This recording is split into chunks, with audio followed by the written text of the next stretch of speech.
Hi students, good morning all of you.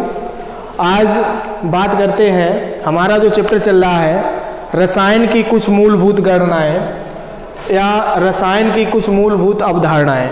ठीक है, इसमें हमने आपको पिछले वीडियो में विलेन की नॉर्मलता को पढ़ाया हुआ था। तो उसमें हमने विलेन की नॉर्मलता में आपको उसका हमने फार्मूला दिया था कि विलेन की नॉर्मलता बराबर विलेय का भार बटे विलेय का तुल्यांकी भार इंटू विलेन का आयतन लीटर में। आज विलेन की जो सांद्रता को प्रकट करने की विधियां हैं, एक विधि और है जिसका नाम है मोल प्रभाज या मोल अंश या इसे मोल भिन्न भी कहते हैं। अब यहाँ पर बात करते हैं, जैसे सबसे पहले जान लेते हैं, हमने आपको पहले भी बताया था कि कोई भी विलेन होता है वो द्विअंगी होता है और प्रत्येक विलेन के दो घटक होते हैं। एक होता है विलेय और दूसरा हमारे पास होता है विलायक। यानी कि कोई भी द्विअंगी विलेन हो और उसमें दो घटक हो जाएंगे, एक विलेय और एक विलायक। अगर यहाँ पर बात करते हैं कि विलेय के मोलों की संख्या हम मान लें स्मॉल एन और विलायक के मोलों की संख्या मान लें कैपिटल एन। अब यहाँ से जब भी हम मोल प्रभाज ज्ञात करने जाएंगे तो प्रत्येक घटक का अलग अलग मोल प्रभाज ज्ञात करना पड़ता है। जैसे विलेय का मोल प्रभाज भी आपसे पूछ सकता है और विलायक का मोल प्रभाज भी पूछा जा सकता है। तो जब विलेय के मोल प्रभाज की बात आएगी तो हम मोल प्रभाज में कह सकते हैं कि जैसे हमसे विलेय का मोल प्रभाज पूछा गया है, यहाँ पर लिख लेते हैं थोड़ा, विलेय का मोल प्रभाज बराबर जिसका मोल प्रभाज पूछा जाएगा जिस घटक का, तो उस घटक के मोलों की संख्या ऊपर होगी, फिर अपान और उसमें जितने भी घटक हैं, तो घटक है यहाँ पर एक आपका विलेय और दूसरा क्या है विलायक, तो इन दोनों की मोलों की संख्या का यहाँ पर क्या हो जाएगा योग हो जाएगा और इसी को हम क्या कह सकते हैं मोल प्रभाज। अब मोल प्रभाज की डेफिनेशन देख लीजिएगा। डेफिनेशन क्या हो जाएगी कि किसी द्विअंगी विलेन में उसके एक घटक के मोलों की संख्या, अब जो एक घटक हमने माना है वो अभी क्या माना है विलेय, तो किसी द्विअंगी विलेन में उसके एक घटक के मोलों की संख्या और विलेन में उपस्थित सभी घटकों के मोलों की संख्या का कुल योग। अब जो सभी घटक हैं आपके पास वो दो हैं, एक विलेय और एक विलायक। अब इन दोनों की जो मोलों की संख्या है, यानी कि इसकी मोलों की संख्या है स्मॉल एन और इसके मोलों की संख्या है आपके पास कैपिटल एन, तो इन दोनों घटकों के मोलों की संख्या का योग का अनुपात, अब यहां पर ये आपका अनुपात हो गया, उस घटक का मोल प्रभाज कहलाता है। हम कह सकते हैं किसी एक घटक के मोलों की संख्या, तो यहाँ पर हम मोल प्रभाज की अगर डेफिनेशन देखेंगे, हम यहाँ पर कह सकते हैं कि किसी द्विअंगी विलेन में उपस्थित किसी एक घटक के मोलों की संख्या और उसमें उपस्थित सभी घटकों के मोलों की संख्या के योग का अनुपात उस घटक का मोल प्रभाज कहलाता है। अब अगर यहाँ पर आप बात करें कि अगर विलायक का मोल प्रभाज ज्ञात करना है आपको, विलायक का मोल प्रभाज, तो विलायक का मोल प्रभाज क्या हो जाएगा, हम जिस घटक का मोल प्रभाज ज्ञात करने जाएंगे उसके मोलों की संख्या को रखते हैं ऊपर, अपान सभी घटकों के मोलों की संख्या का कुल योग small N plus capital N. Definition आपकी वही रहेगी कि किसी द्विअंगी विलेन में उपस्थित एक घटक के मोलों की संख्या और उसमें सभी घटकों के मोलों की संख्या का कुल योग उस घटक का मोल प्रभाज कहलाता है। सही है। अब अगर आप देखते हैं कि जो हमें प्रश्न दिया जाता है, प्रश्न में वो क्या करते हैं कि मोलों की संख्या को हमें देते नहीं है, वहां पर हमें मोलों की संख्या ज्ञात करनी पड़ती है।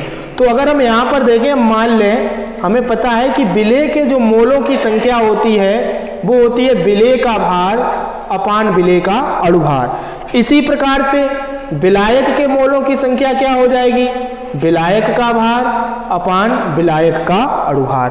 अब अगर स्मॉल एन के स्थान पर हम ये मान रखें और कैपिटल एन के स्थान पर हम इस मान को रखें, तब यहाँ पर अगर विलेय का मोल प्रभाज है तब उसके लिए फार्मूला क्या हो जाएगा, तो यहाँ पर हम लिख सकते हैं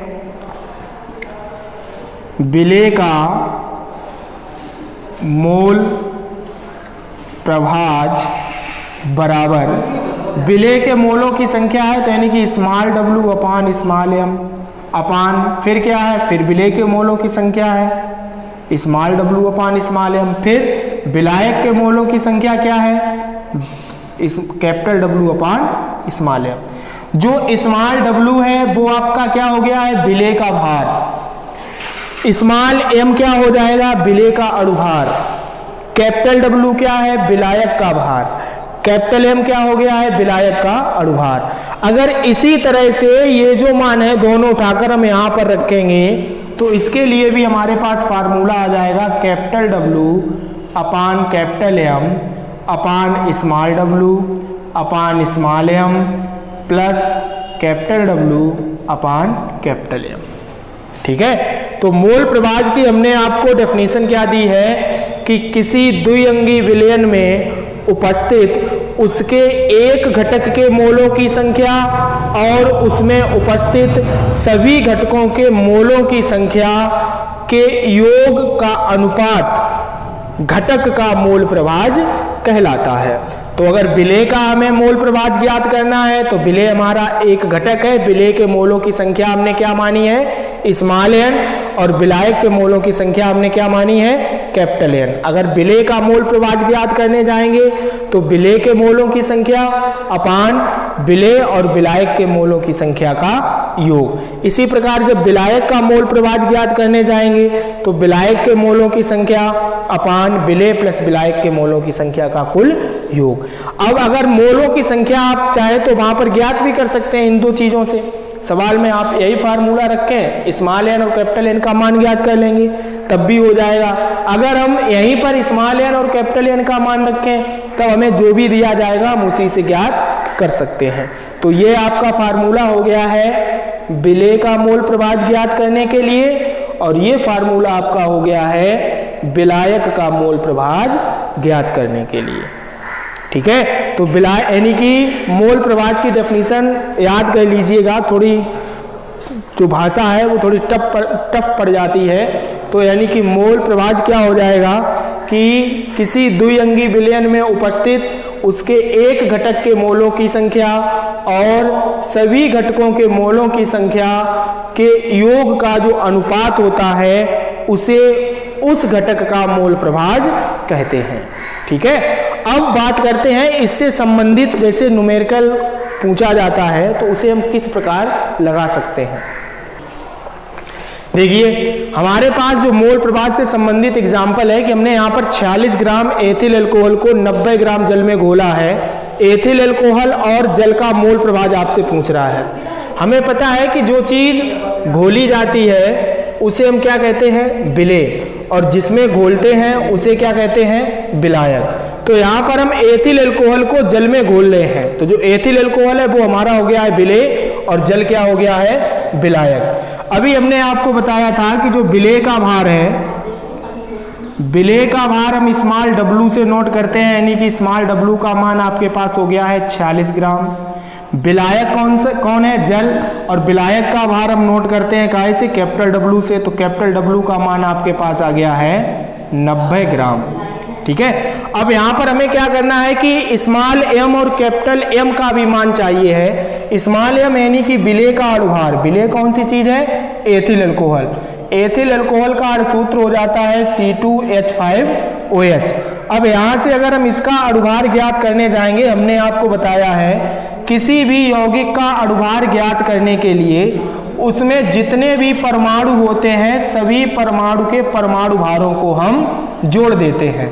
अब यहाँ पर देखो कार्बन का परमाणु भार 12, कार्बन है कितने, 2, फिर प्लस हाइड्रोजन का 1, हाइड्रोजन है कितने, 5, फिर प्लस ऑक्सीजन का 16, ऑक्सीजन एक ही है, और हाइड्रोजन का 1। इसे थोड़ा हल करेंगे